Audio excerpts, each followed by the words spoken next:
वाच्य। वाच्य का अर्थ है बोलने का विषय।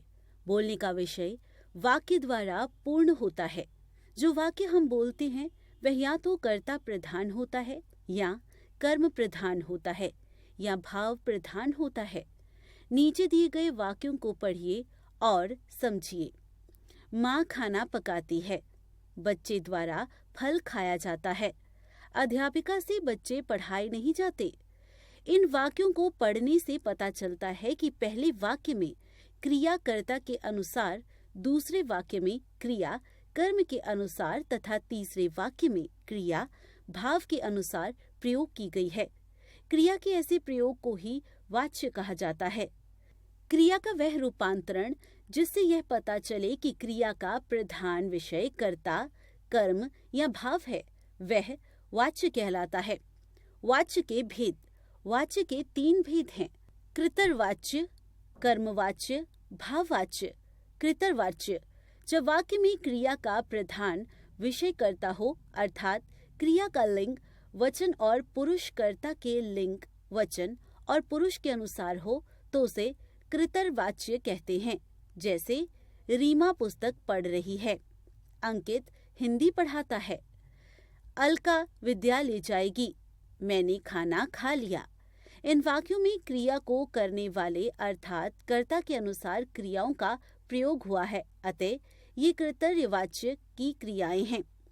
कर्मवाच्य जब वाक्य में क्रिया का प्रधान विषय कर्म हो और कर्म के लिंग वचन व पुरुष के अनुसार ही क्रिया के लिंग वचन व पुरुष हों, तो उसे कर्मवाच्य कहते हैं।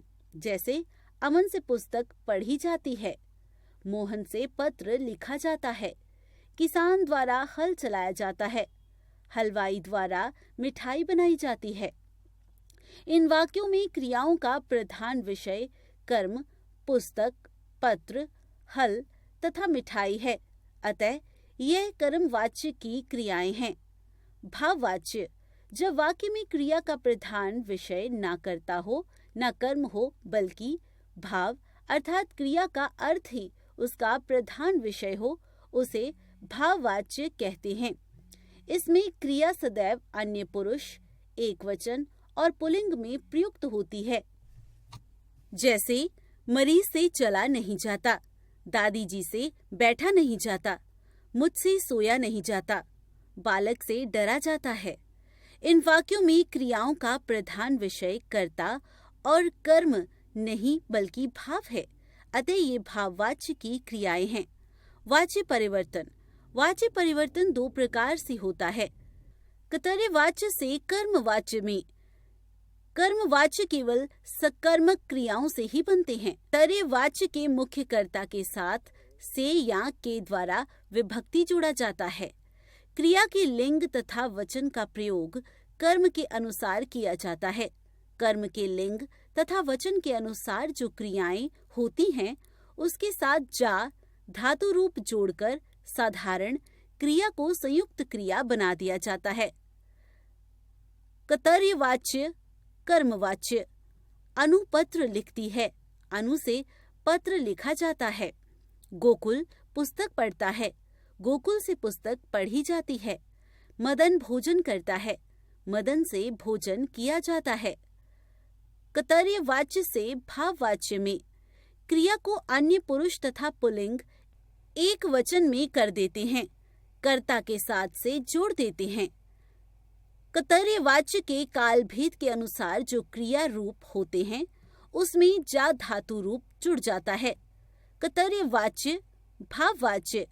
अनामिका नहीं सोती है, अनामिका से सोया नहीं जाता है। वह सोचता है, उससे सोचा जाता है। मनु हंसती है, मनु से हंसा जाता है।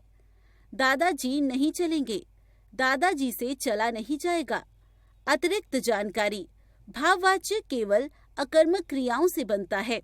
आइए दोहराएं। क्रिया का वह रूपांतरण जिससे यह पता चले कि क्रिया का प्रधान विषय कर्ता, कर्म या भाव है, वह वाच्य कहलाता है। वाच्य के 3 भेद होते हैं: कर्तव्यवाच्य, कर्मवाच्य, भाववाच्य। वाक्य में क्रिया का प्रधान विषय कर्ता हो तो वह कर्तव्यवाच्य कहलाता है। वाक्य में क्रिया का प्रधान विषय कर्म हो तो वह कर्मवाच्य कहलाता है। वाक्य में क्रिया का प्रधान विषय कर्ता या कर्म ना होकर भाव हो तो वह भाववाच्य कहलाता है।